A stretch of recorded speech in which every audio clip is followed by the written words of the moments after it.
창세기 12장 1절에서 3절까지입니다. 창세기 12장 1절에서 3절까지의 말씀, 짧은 말씀이니까요, 우리 함께 한 목소리로 합독해 올려드리도록 하겠습니다. 자, 함께 읽겠습니다. 시작. 여호와께서 아브라함에게 이르시되 너는 너의 고향과 친척과 아버지의 집을 떠나 내가 내게 보여줄 땅으로 가라. 내가 너로 큰 민족을 이루고 내게 복을 주어 내 이름을 창대하게 하리니 너는 복이 될지라. 너를 축복하는 자에게는 내가 복을 내리고 너를 저주하는 자에게는 내가 저주하리니 땅의 모든 족속이 너로 말미암아 복을 얻을 것이라 하신지라. 아멘. 말씀을 위해 함께 한 번 더 기도하겠습니다. 주 하나님, 오늘도 말씀하여 주십시오. 들을 수 있게 하시고 행할 수 있게 하시고 열매 맺는 은혜를 더하여 주시옵소서. 예수 그리스도의 이름으로 기도합니다. 아멘. 자, 복음주의 구약학자이자 영국의 열방기독대학의 학장 및 총장직을 맡고 계시는 크리스토퍼 라이트라는 분이 계십니다. 그에 져서 하나님의 선교를 한번 띄워봐 주실래요?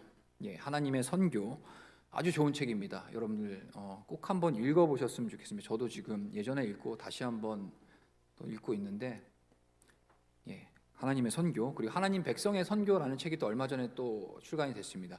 정말 유익한 책이니까 꼭 여러분들의 신앙과 또 선교에 대한 마음을 위해서 한 번씩 꼭 읽어봤으면 하는 그런 필독서입니다. 어쨌든 자, 이 저자 크리스토퍼 라이트는 이 하나님의 선교라는 이 책에서 이렇게 선교에 대해서 이렇게 얘기합니다. 선교는 성경의 거대 서사 전체를 여는 열쇠다라고 정의를 내립니다. 선교는 성경의 거대 서사의 전체를 열어내는 열쇠다라는 거예요. 성경을 바라볼 때, 선교의 관점으로 바라볼 때 그 안에서 담겨있는 메시지를 바르게 볼 수 있다는 뜻이죠. 신학적으로 얘기하면 여러 가지 논란의 이야기가 있을 수 있습니다. 하지만 오늘 설교를 통해서 왜 그런 얘기를 크리스토퍼 라이트가 했는지에 대해서 한번 제가 밝혀내고자 합니다. 자, 교회에서 누군가가 만약에 여러분들에게 야, 우리 같이 선교하자, 선교 나갈래? 라고 만약에 여러분들에게 요청한다면 여러분들은 과연 어떤 반응을 보이시겠습니까? 벌써부터 부담이 파고죠. 선교하자, 우리. 아마도 적지 않은 성도들이 여러 가지 이유거리를 대면서 결국에는 아마 이렇게 대답하지 않을까 싶습니다. 기도해 보겠습니다. 기도해 보겠습니다. 보통 기도해 보겠다는 거는 다 부정적인 의미죠. 안 하겠다는 얘기죠. 예. 라며 이 불편한 그 대화를 마무리하려고 들 겁니다. 왜냐하면 선교라는 이 단어를 들으면 우리 안에서 가장 먼저 드는 생각은 어떤 생각들, 어떤 단어들일까요? 제가 한번 얘기해 볼까요? 선교라고 하면 먼저 드는 생각, 버려야 되고요, 포기해야 되고, 떠나야 되고, 헌신해야 되고, 희생해야 되고, 고생해야 되고, 핍박당해야 되고, 배척당해야 되고, 그리고 결국엔 종국엔 순교해야 되는, 이와 같은 매우 부담스러운 주제들이 선교라는 단어 안에 담겨 있기 때문이죠. 그런데 기독교인으로 우리가 교회를 다니며 이렇게 살다가 보면은 가끔씩, 아주 가끔씩 1년에 한 번 정도 있는 이 선교주일, 아주 가끔씩 오는 선교주일이 오면은, 또는 단기 선교를 가기 위해 꼭 필요한 선교 훈련을 어쩔 수 없이 받게 될 경우에 너희는 온 세상에 가서 모든 사람에게 복음을 전하라. 그러므로 너희는 가서 저희가 어찌 들으리요? 너희는 땅끝까지 나의 증인이 되라. 우리를 위해 누구를 보낼꼬? 내가 여기 있나이다. 나를 보내소서. 와 같은 선교에 관련된 구절들을 우리는 그럴 때마다 들을 수 있게 됩니다. 그리고 그런 성경 구절들과 함께 선교에 관한 감동적인 설교를 듣고 있자면 우리 마음도 어느덧 그 선교 현장에 있는 것처럼 뜨거워지죠. 그죠? 그런데 이 뜨거운 마음과 열정을 한가득 가슴에 품는 것도 잠시, 다시금 평범한 일상으로 돌아가게 되면 그러한 성경 구절들은 다시 접하기가 어려워지면서 잠시나마 그 뜨거웠던 선교의 열정은 온데간데 없이 식어버리고 선교는 무슨 내 개인 신앙이나 잘 지켜야지 라고 하며 자기중심적인 신앙에 결국 다시 머물러 있게 된다라는 거죠. 뭐 이러한 경험들 여러분들 있어 보셨나요? 자, 그러나 우리가 분명히 알아야 될 사실이 있습니다. 그것은 선교는 우리 모두가 해야 하는 일이라는 사실입니다. 우리가 선교를 해야 하는 이유에 대한 그 정당화를 이룸의 그 기초와 토대와 근거는 오직 성경에서 찾아야 합니다. 왜냐하면 이 그리스도인 저와 여러분들은 그가 하는 모든 일에 대하여 이 성경적 기초가 필요하기 때문이죠. 우리도 마찬가지예요. 오늘 두 번째 이 선교주의를 보내면서 성도에게 부여된 이 거룩한 사명이 선교인데, 이에 대한 이 선교의 정당성을 어디서 찾아놔야 되냐? 그냥 회유? 친구가 우리 선교할래? 그것이 아니라 이 성경에서 오늘 찾아보고자 합니다. 우리 1부, 2부 예배 때 오셨던 우리 선교사님 말씀을 제가 들었는데, 이런 말씀을 가지고 이제 말씀을 처음 시작하시더라고요. 선교는 소명이 아니라 사명이다. 소명과 사명에 대해서 여러분들 뭐가 소명이고 뭐가 사명인지 잘 모르시는 분들이 있을 수 있겠는데, 소명은 부르다, 이름을 부르다. 그러니까 특별히 하나님께서 이름을 부른 자만이 하는 것이 선교. 그게 아니라 선교는 사명이다라는 거예요.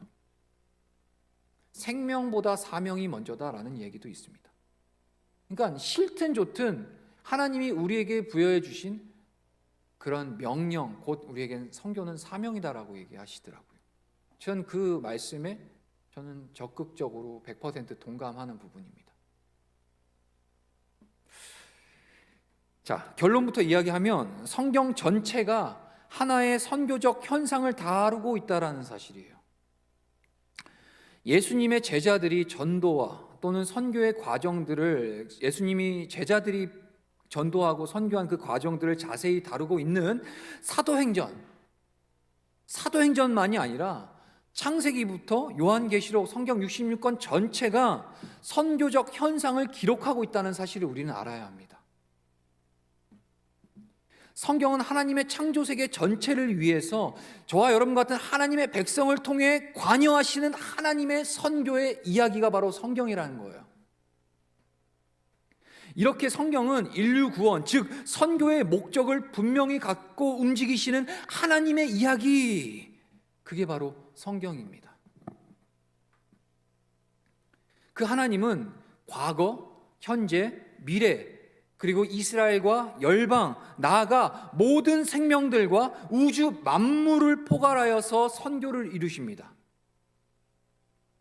이 하나님의 선교의 중심과 초점, 그리고 절정에는 예수 그리스도, 그분이 계시고요, 그 예수 그리스도 안에 두고서 우주적으로 그 당신의 목적을 이루는 선교를 우리 하나님께서 지금도 하고 계신다는 사실이에요. 그러니까 다른 차원으로서 우리가 선교를 바라볼 것이 아니라 우리를 구원하시고 세상의 모든 만물, 죄로 인해 타락하고 망가져버리고 훼손된, 그러므로 말미암아 쉽게 얘기하면 천국까지 못하게 만드는 그런 타락한 이 인류를 대신하여서 십자가 지고 가신 예수 그리스도, 구세주, 그분 안에서 하나님은 선교를 이뤄나가고 계신다는 거예요. 그러니까 우리가 선교를 고집하거나 또는 선교적 사명을 살아가자 되게 좋은 얘기들을 하고 있잖아요. 근데 그 선교의 방향성과 그 목적성과 그 기준이 명확해야 되는 거예요. 그 기준은 바로 예수 그리스도 안에서라는 거죠. 다시 얘기하면 그리스도로 말미암아 구원받은 성도들만 할 수 있는 것이 선교라는 거예요. 근데 이 성경은 이러한 선교, 하나님의 그 예수 그리스도 안에서 인류 구원을 위해서 풀어가시는 하나님의 선교를 다루고 있는 하나님의 이야기가 바로 성경이라는 겁니다. 여기까지는 어려우실 수 있어요. 이해하고 들으셨으면 좋겠습니다. 자, 선교는 성경이 말하고 있는 여러 사항 중에 하나나 또는 그중 다른 것보다 조금 더 긴급하다고 말하는 것이 아니에요. 선교는 전부입니다. 근본적으로 우리의 선교는 우리가 하나님의 백성으로서 하나님의 그 부르심과 명령에 따라서 하나님 자신의 역사 안에서 하나님의 피조물의 구속, 곧 구원을 위해 헌신적으로 참여하는 것, 그것이 바로 선교라는 거예요. 우리의 선교는 하나님의 선교에 참여하는 것으로부터 나온다라는 사실입니다. 선교하자, 다시 이제 설교 처음에 질문. 자, 누군가가 여러분들에게 우리 선교하자라고 하면 그 전제가 어디로 시작된 거고요? 하나님의 선교에 동참하자라고는 얘기를 하는 거예요. 자, 이렇게 얘기하면 조금 더 쉬워지겠죠. 그죠? 여러분들이 지금까지 갖고 있는 그 부담감 조금 덜 하죠. 왜냐? 이 책임을 하나님께 등 떠밀 수 있잖아요.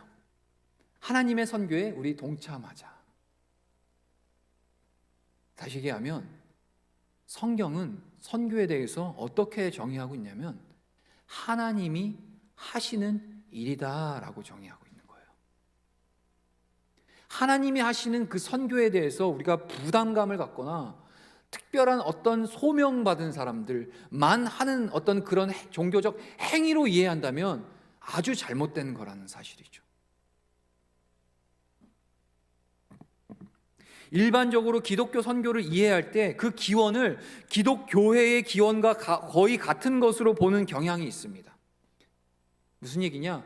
선교에 대한 기원을 교회가 생김으로써 신약 때 사도행전 2장에 보면은 오순절 다락방에서 사도들이 막 제자들 150 문도들이 막 기도를 합니다. 그때 성령이 임해요. 약속하신 성령이 임한단 말이에요. 성령을 받은 하나님의 그 제자들이, 예수님의 제자들이 이제 각자로 흩어져 나가서 막 교회가 형성이 되죠. 자, 초대 교회가 형성이 됩니다.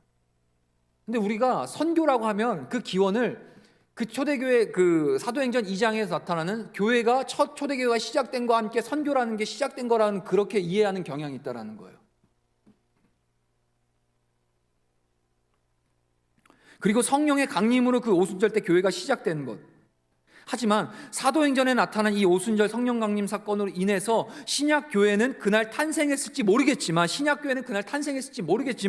하지만 역사상에 하나님 백성을 통한 하나님의 선교는 그때가 아니라 쭉 거슬러 올라가서 오늘 본문에는 아브라함에까지 거슬러 올라가야 된다는 사실이에요. 자, 그리고 사도 바울, 여러분 사도 바울 알죠? 이방인 선교의 아주 대가죠. 그리고 신약 성경의 3분의 1을 기록한 사람입니다. 저 누누이 얘기하지만 저 예수님 다음으로 리스펙하는 사람이 사도 바울입니다. 이름도 바울로 고치려고 하다가 주변에 바울이 하도 많아가지고 제가 바울처럼 안 살더라고요. 저도 그렇게 될까봐 안 했는데, 아무튼 정말 사도 바울의 그 선교는 정말 너무 멋있죠. 자, 그 바울이 지적했듯이 어떤 나라의 어느 누구든지 간에 그리스도 안에 있는 모든 사람은 또한 아브라함 안에 있는 것이다 라고 서신서에 그렇게 얘기하고 있어요. 너희가 그리스도 안에 있다면 아브라함 안에 있는 사람들이다 라고 그렇게 기록하고 있거든요. 아브라함 누군지 알죠? 예. 오늘 본문 창세기 12장 1절에서 나오잖아요. 아브라함. 물론 아브라함이 아니라 아브람으로 나옵니다. 12장에선. 같은 사람이에요. 예. 따라서 이 하나님이 부르셨고 그분의 선교 대행자로 창조하신 그 백성에 대해 생각할 때 이 아브라함에서부터 시작해야 된다는 거예요. 바울은 이 하나님이 아브라함을 통해 모든 열방을 구원하시려는 그 목적에 관하여 분명하고 정확하게 이야기하고 있어요. 그러나 이 바울 당시에 유대인들이 있었습니다. 그 당시에 유대인들은 이방인들에게 구원이 임하게 될 것이라는 점을 강력하게 부인했어요. 예수님 때도 마찬가지죠. 예수님이 왜 십자가에 못 박혀 죽으셨나요? 물론 근본적으로 저와 여러분들의 죄를 위해서지만 유대인들이 못 박았잖아요. 실제로 그때 당시에 못 박은 대상들은 왜? 예수님이 자꾸 막 자신들이 믿는 그 율법과는 다른 얘기를 하시고 자신들이 갖고 있는 어떤 종교적 기득권을 막 그 경계를 막 박살을 내시잖아요. 그러니까 막 시기와 질투가 나니까 예수님을 못 박은 거 아닙니까? 유대인들이. 그 유대인들은 모세를 통해 율법이 주어졌던 그 신의 산에서 주신 율법을 근거하고 있어요. 간단하게 얘기하면 유대인들이 구원은 우리에게만 있어. 하나님의 택한 백성인 구원은 이방 사람들에게는 없어. 선민, 하나님이 택한 백성, 선민, 이스라엘, 유대인, 혈통, 모세의 혈통, 다윗의 혈통, 우리들에게만 구원이 있다라고 철저하게 그 민족주의 가지고 살아갔죠. 근데 바울이 막 이방인 선교를 하면서 계속해서 가는 곳곳마다 유대인에게만 구원이 있는 것이 아니라 이방인에게나 헬라인에게나 구스디아인에게나 누구든지 예수 그리스도를 믿기만 하면 구원이 있다라는 그 구원의 복음을 선포하는데 유대인들은 엄청 반감을 갖죠.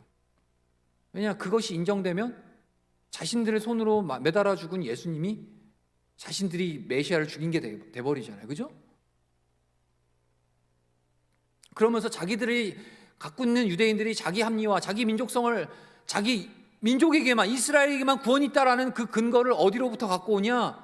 모세의 시대로 딱 가서 시내산에서, 광야의 그 시내산에서 모세를 통해 받은 그 율법을 지키고 율법을 가진 이 우리 유대인들만 구원이 있다라고 자신들의 구원의 정당성과 타당성을 모세의 시대의 그 율법으로부터 가져오는 거예요.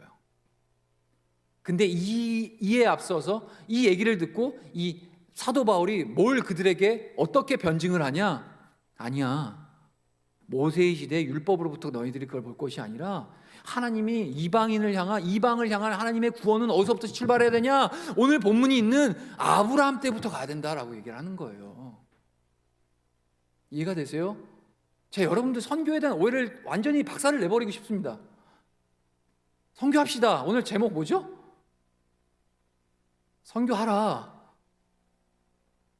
여기 아멘하지 못하면 일단 선교에 대한 인식 자체가 바르게 여러분들이 성경적으로 정립되지 못했기 때문에 잘못된 인식 속에서 선교는 부담스러운 거, 다 버려야 되는 거, 다 내어드려야 되는 거, 핍박당해야 되는 거, 순교당해야 되는 것, 이러니까 이제 선교는 이제 후원만 보내는 선교사라는 아주 허울 좋은, 아주 명분 좋은 거 있잖아요. 보내는 선교사. 왜 자꾸 남을 보내려고 그래? 내가 가야지. 자, 아무튼 어디까지 했죠? 네. 자, 하나님 앞에서 그리고 열방이 보기에 하나님의 백성은 매우 독특하고 거룩하고 윤리적인 삶을 살아야 합니다. 자, 다시 원론으로 들어가서 우리가 그렇다면은 선교는 하나님 예수 그리스도를 구주로 믿는 저와 여러분들 아브라함의 후손들이잖아요. 우리가 아브라함을 무엇의 아버지라고 부르죠?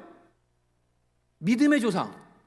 믿음의 조상. 어떤 믿음의 어떤 전형적인 그런 인물로서 성경은 아브라함을 제시하고 있거든요. 예수 그리스도를 믿으면 우리 또한 아브라함의 혈통으로서 하나님의 그 구원에 동참하고 참여한 하나님의 백성으로서 우리가 살아가는 거예요. 여기서 왜 아브라함이 중요하냐면 아브라함이 중요한 이유가 있습니다. 아브라함이 하나님의 언약을 받았기 때문입니다. 약속. 자, 본문 다시 한번 주실래요? 창세기 12장 1절. 예, 우리 다시 한번 1절부터 3절까지 다시 한 번만 읽어봅시다. 시작. 여호와께서 아브라함에게 이르시되 너는 너의 고향과 친척과 아버지의 집을 떠나 내가 내게 보여줄 땅으로 가라. 내가 너로 큰 민족을 이루고 내게 복을 주어 내 이름을 창대하게 하리니 너는 복이 될지라. 너를 축복하는 자에게는 내가 복을 내리고 너를 저주하는 자에게는 내가 저주하리니 땅의 모든 족속이 너로 말미암아 복을 얻을 것이라 하신지라. 아멘. 아브라함으로부터 거슬러 가야 될 이유가 여기에 있어요. 하나님이 아브라함에게 언약을 주시죠. 아브라함아, 너는 내가 내게 지시할 땅으로 가라. 너의 본토와 친척과 아버지 집을 떠나. 쉽게 얘기하면 과거의 모든 것 다 청산하고 이제는 내 명령을 따라 가라라고 하셨죠. 그리고 가면, 그 명령에 순종하면 내가 너에게 복을 내릴 건데 그 복이 어떤 복이냐? 너를 축복하는 자는 너로 말미암아 복을 얻겠고 너를 저주하는 자는 그 저주로 말미암아 다 저주받을 것이다. 그리고 아브라함 너는 복의 근원이 될 것이다 라고 약속을 주시죠. 그 약속을 믿음으로 아브라함은 믿음의 여정, 하나님의 말씀을 따라 가죠. 알죠, 여러분? 가는 거 알죠? 여기서 순종하죠? 순종 안 했으면 아브라함이 나올 리가 없습니다. 순종하고 갑니다. 다 버리고. 자, 그럼 그때부터 하나님이 아브라함에게 하신 약속이 이루어져야 돼요? 안 이루어져야 돼요? 당연히 이루어져야 되겠죠. 아브라함이 모든 민족의 복의 근원이 되잖아요. 어떻게? 아브라함의 혈통을 통해서 쭉쭉쭉쭉 아브라함, 그리고 쭉쭉쭉 마태복음 1장 보면 예수님 족보가 나오잖아요. 그죠? 아담에서부터 아브라함까지, 아브라함에서 어디까지? 다윗까지, 그리고 다윗에서 예수 그리스도까지. 결국 그 믿음의 조상인 아브라함의 혈통을 통해서 예수 그리스도가 오시는 거예요. 하나님의 약속이 그냥 산발적으로 이때는 이런 상황에 맞춰서 약속을 딱 주셨다가 저 때는 저런 상황에 맞는 다른 약속을 주셨, 이렇게 안 하세요. 하나님의 약속은 일관성 있게, 하나님의 이 약속을 좀 어려운 표현 쓸게요. 점진적으로 발전해 나가세요. 자, 그런 차원에서 보면 아브라함에게 주신 그 약속이 결국엔 예수 그리스도가 오심으로 말미암아, 복의 근원인 아브라함을 통해서 예수가 오심으로 말미암아 진짜로 레알 찐으로 예수님을 오셔서 모든 열방이 구원을 받는 구원의 은혜가 임했죠. 그 은혜 가운데 우리가 지금 동참하고 있는 거고요.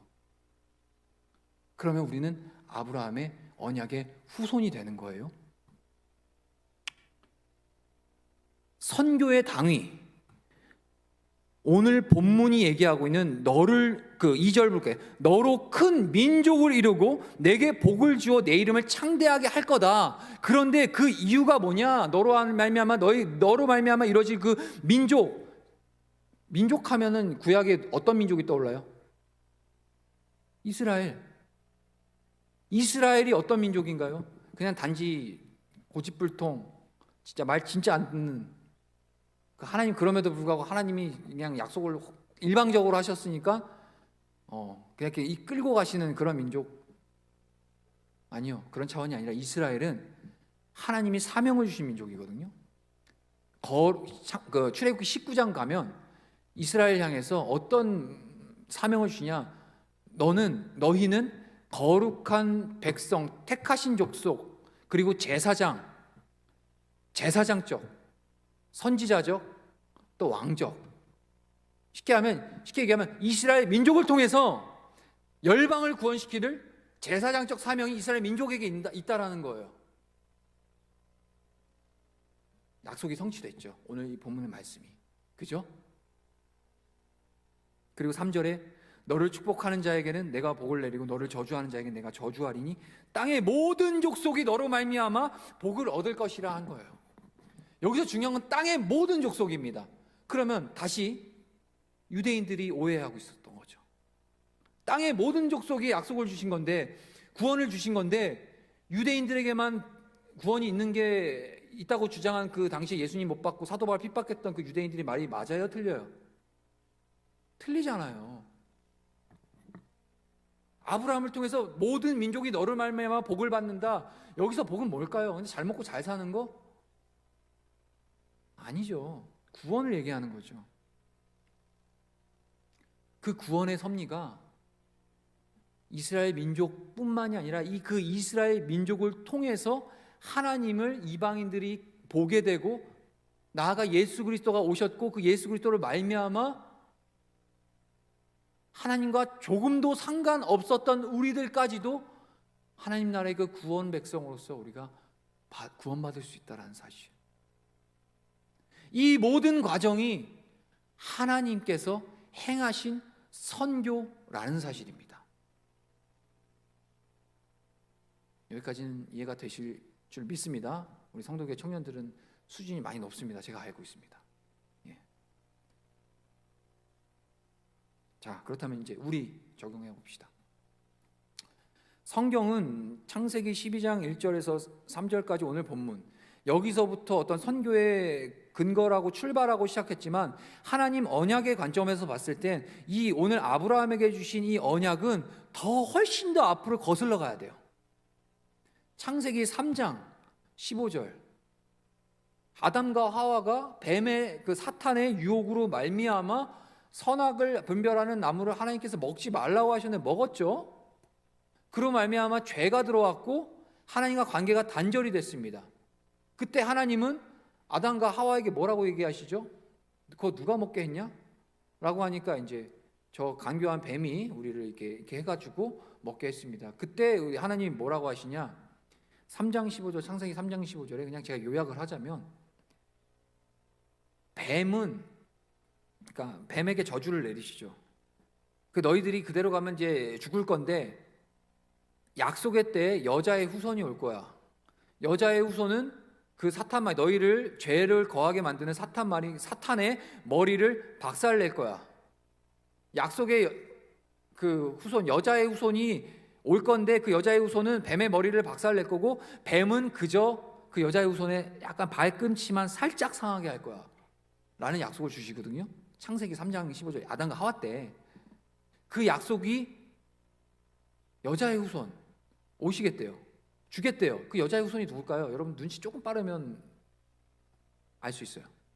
여자의 후손은 예수님을 상징하는 겁니다. 예수님을 약속하는 거예요. 태초 때부터 하나님은 예수님, 인류 구원을 위해서 메시아 예수 그리스도를 여자의 후손이라고 표현함으로써 여자의 후손을 약속하셨어요. 그리고 여자의 후손이 쭉쭉쭉 오시는 그 과정에서 창세기 12장까지 와서 아브라함을 부르신 거예요. 이제는 그 하나님이 처음 3장 15절에 약속했던 그 약속이, 언약의 성취가 이젠 점진적으로 좀 더 확실해지는 거예요.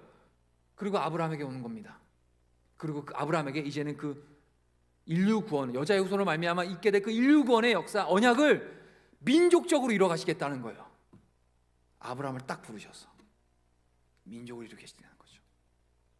그리고 우리가 잘 아는 이스라엘 민족들이 생겼고 그 안에서 다윗, 나아가 예수님까지 오신 거죠.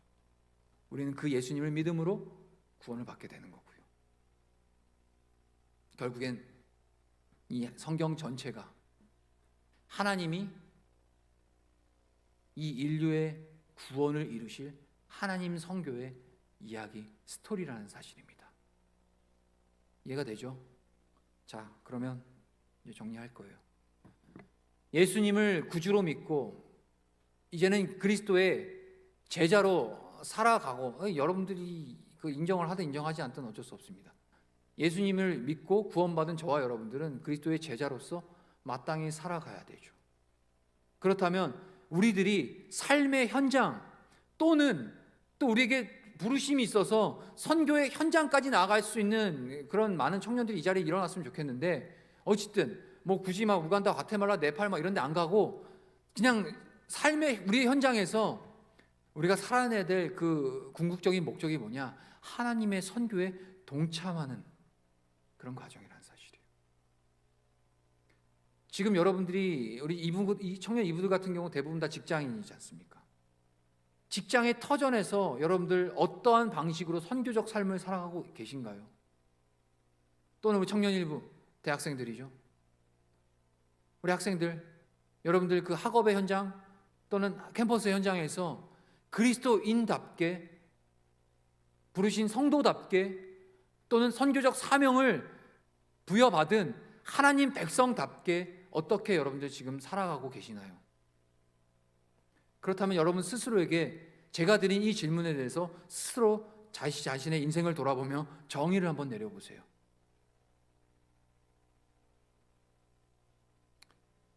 간단합니다. 예수님 믿는 성도답게 사세요. 성도답게 어떻게 살아가는지에 대해서까지는 제가 오늘 이 자리에서는 언급을 안 할게요. 명확하게 그냥 본질만 얘기하면 말씀 따라 사시고 기도하고 예배하며 이 예배 시간에 받은 은혜를 가지고 이제는 예배 성전 바깥 나갈 때 그때서 진짜로 이제 여러분들 삶의 선교 현장이 펼쳐지는 겁니다. 1년에 한 번 1월 한 달을 우리가 선교달로 보내고 있는데, 이런 특별한 스페셜한 이벤트를 가지고 우리에게 허락해 주신 선교의 달만 우리가 선교적 삶을 살아가는 것이 아니라 2월, 3월, 4월, 12월, 아니 우리 주님께로 나아가는, 아니 주님 다시 오신 그날까지 우리의 삶은 선교적 삶을 살아가야 된다는 사실이에요. 그렇다면 다시 우리의 이제 일상으로 한번 돌아가 봅시다. 예수 그리스도가 나로 인해서 영광을 받으시고 하나님 그 창세 때부터 약속하신 인류 구원을 위한 하나님의 그 언약의 성취가 예수 그리스도로 말미암아 이루어졌습니다. 하지만 끝난 건 아니죠. 우리 주님이 재림하셔서 이 땅에 완전한 하나님의 나라가 구원을 이루기 전까지는 하나님의 백성인 거룩한 교회, 저와 여러분들, 그런 차원에서 신약으로 돌아가면 사도행전 2장의 사건이 있었던 거예요. 이제 우리가 예수께서 행하신 이 땅에 오셔서 하나님 나라를 선포하셨고 하나님 천국 복음을 증거하셨고 주의 나라를 선포하시는 그 사역을 이제는 주님이 승천하셨고 보좌 우편에서 저와 여러분들이 거룩한 교회로서 그 사명을 감당하기 할 수 있도록 우리를 위해 중보해 주시고 계시죠.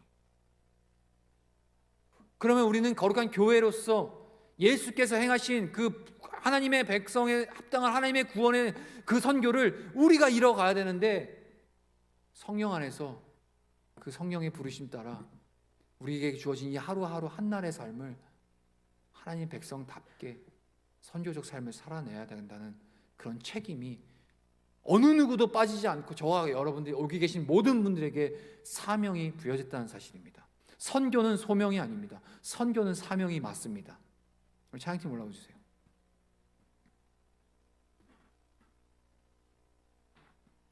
그 외에도 다양한 성경의 그 근거를 가지고 왜 우리가 선교적 삶을 살고 선교를 해야 하고 하나님의 선교에 동참을 해야 되는지 한 너무나도 많은 성경 구절들이 많은데, 오늘 여러분들이 스스로 여러분들 좀 그런 부분들 앞으로 성경을 통해서 좀 찾아갔으면 좋겠습니다. 이제 내년에도 1월 되면 선교주일 보낼 거고요. 그 내후년에도 계속해서 끊임없이 우리 선교주일을 보낼 겁니다. 여러분들 강조드리고 싶은 거는 선교주일, 선교의 달이기 때문에 우리가 선교를 생각해 보거나 고생하시는, 정말 쇠가 빠지게 고생하시는 선교사님들을 위해서 우리가 조금만 이렇게 마음 물줄 담아서 어떤 이런 이벤트 하는 거 말고요. 이제는 우리의 삶에서 하나님이 인류 구원을 위해서 이루실 그 인류 구원의 그 복음, 하나님의 선교에 우리가 인생에 동참되어지고 우리가 함께 그 하나님의 선교에 참여하고 있다는 것, 그거 명확하게 여러분 아시고, 기왕이면 가능하면 남들 안 가려고 하시는데 좀 깊이 기도도 해보시고 하셔서 결단도 하시고 선교의 현장도 좀 가셨으면 좋겠습니다. 그래서 한 10년 후쯤에는 우리 성도교회 청년부, 제가 여기서 이름 언급 안 할 겁니다. 그러면 이제 부담 확 가질 거기 때문에, 청년부 누구 출신이 저 아프리카 오지에서 선교하고 있으니까 우리 한번 같이 기도합시다 하면서 정말 가슴을 붓고 뜨겁게 함께 기도해주고 십시일반 우리 성경금도 모아서 우리 동역자들을 위해서 섬기고 후원하는 그런 시간들이 반드시 올 거라고 좀 믿습니다. 그러기 전에 여러분들 삶의 현장에서 예수 그리스도를 증거하고 전하고 나누고 하나님 나라를 선포하는 그런 선교적 사명을 살아낼 수 있기를 간절히 소망합니다. 우리 함께 자리에서 일어날까요? 보내소서라는 찬양입니다. 이제부터는 이제 오늘 말씀을 좀 정확하게 들으셨으면 이 보내소서라는 찬양이 그렇게 크게 부담 갖고 들리진 않을 겁니다. 일단 보내소서 하면 나는 왠지 선교 현장 결단하고 가야 될 것 같고 그런 부담감 있잖아요. 선교라는 그 단어, 영어로 뭐죠? 선교가? 좀 크게 좀 대답해 주세요. 저보다 다 여러분 더 많이 배웠습니다. 선교가 영어로 뭐예요? 미션입니다. 미션. 자, 미션이라는 단어, 선교의 그 영어 단어가 미션인데, 이 미션이라는 단어의 그 어원으로 이렇게 거슬러 올라가면 라틴어 미토라는 단어에서 그게 파생이 돼서 영어 단어 미션이 생겼거든요. 이 라틴어 미토는 어떤 뜻을 갖고 있냐? 보내다라는 뜻을 갖고 있어요. 보내다. 그렇기 때문에 이 단어부터 벌써 들으면 선교하자 그러면 어디 가야 될 것 같고 어디 멀리 떠나야 할 것 같은 그런 부담감이 오는 거예요. 일단 단어에서부터 그런 의미가 담겨있기 때문에. 맞습니다. 하나님 보내시면 우리 가야 돼요. 어디로 가요? 아마존 갈 겁니까? 제가 10여 년 전에 저기 어디야 아프리카 케냐 갔는데 거기 마사이족들 진짜 불쌍하더라고요. 불쌍한 게 아니라 정말 구원이 필요합니다. 또 가까이 있는 저 북한도 있잖아요. 차로 2시간이면 갈 그곳에서 예수 믿는 이유 하나만으로 정치범 수용소 들어가서 3대가 죽을 때까지 못 나오는. 뭐 근데 그런데 가라고, 그런데 보낼까봐 두려우십니까? 하나님 가라면 가야죠. 근데 문제는 뭔지 아세요? 우리 삶에서, 실제적인 삶에서 얼마나 선교적인 삶을, 하나님의 선교를 이루어가고 있느냐, 거기에 대해서 우리 주님이 오늘 여러분들에게 질문하고 계십니다. 보내소서라는 찬양 드릴 텐데요, 어디 멀리 가지 마시고 여러분들 학업에서, 자리에서, 가정에서, 직장에서 우리를 보내신 선교지라는 그런 마음을 가지고 우리 결단하며 찬양하며 나가겠습니다. 주님 나를 택하사 잃어버린 자에게 아버지의 사랑을 나누게 하시네. 어둠을 밝히며 차가운 마음 녹이는 진리의 빛 전하게 하소서. 우리 한 번 더 처음부터. 주님 나를 택하사 잃어버린 자에게 아버지의 사랑을 나누게 하시네. 어둠을 밝히며 차가운 마음 녹이는 진리의 빛 전하게 하소서. 보내소서. 시련이 찾아올 때도 주님의 눈물 기억하게 하소서. 보내소서. 주께서 가신 길을 나도 걸어가게 하소서. 2절 찬양합시다. 성령으로 임하사 소망 없는 자에게 생명의 그 말씀을 전하게 하시네. 목자 없는 양같이 방황하는 저들에게 주의 사랑 전하게 하소서. 우리 두 손 들고 찬양합시다. 보내소서. 보내소서. 시련이 찾아올 때도 주님의 눈물 기억하게 하소서. 보내소서. 주께서 가신 길을 나도 걸어가게 하소서. 주님 나를 보내소서. 보내소서. 시련이 찾아올 때도 주님의 눈물 기억하게 하소서. 보내소서. 주께서 가신 길을 나도 걸어가게. 우리 한 번만 더. 주님 나를 주님 택하신 곳으로 보내소서. 보내소서. 주님의 눈물을 기억하게 하소서. 주님의 눈물 기억하게 하소서.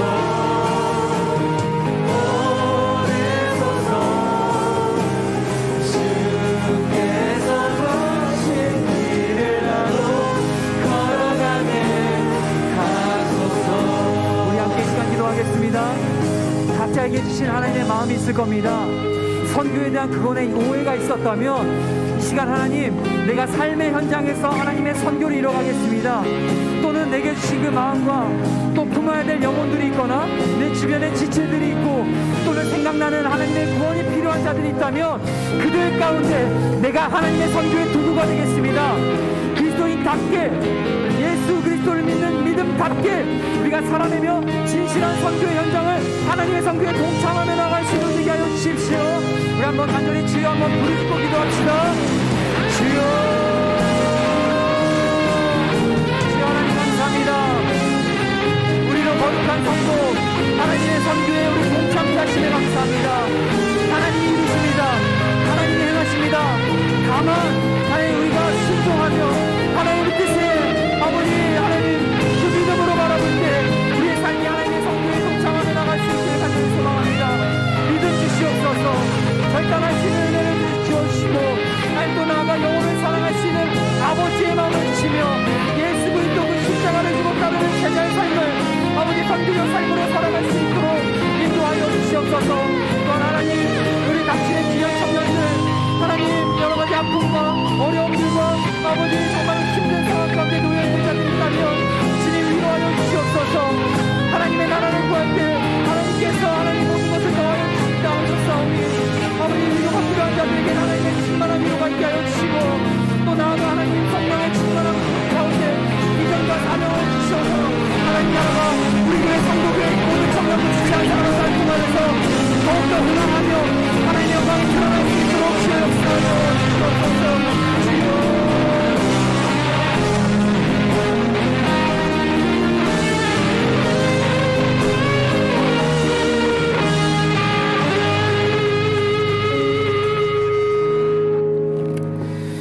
참 좋으신 하나님, 하나님 2주간 우리가 선교주의를 맞이하여서 하나님 선교에 대해서 다시 한번 생각해 보게 하심을 감사합니다.